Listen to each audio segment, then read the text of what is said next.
One lesson on leadership that the Shackleton biography tells us is the way a leadership personality can be shaped and a leadership personality is shaped. Shackleton grew up with 8 sisters.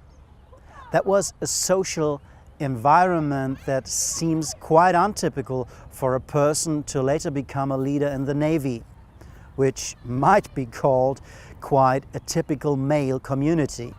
The influence of his early social imprint had an impact on his leadership style. Take a closer look at the Endurance expedition.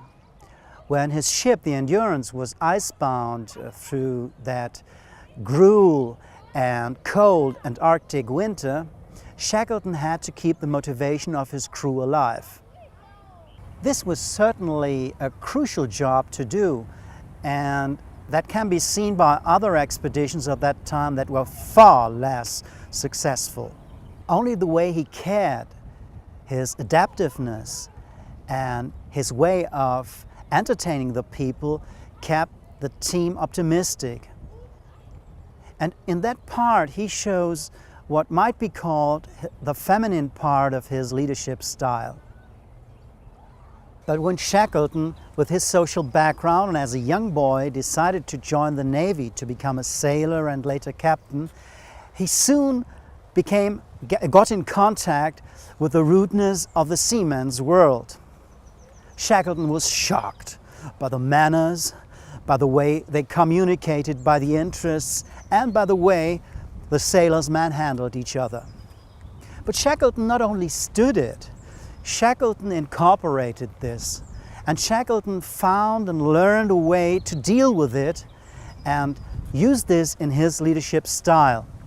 Now, this is the counterpart of Shackleton's personality, which might be called the masculine part of his style.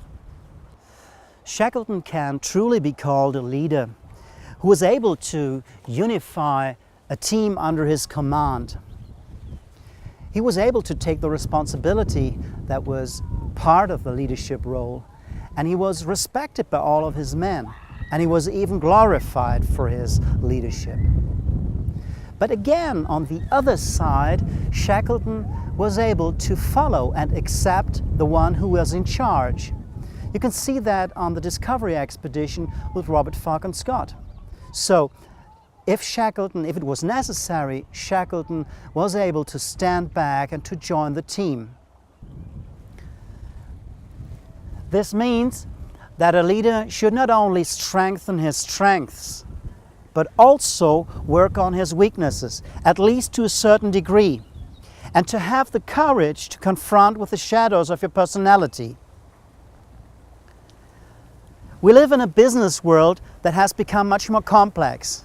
The variables that create success have become much more interdependent, while at the same time the people working have become much more individualistic, and the social backgrounds they come from has become less comparable, and all that in a future that is less and less predictable. For that, we need leaders who are able to adapt to goals, to people, to systems, and to a changing future.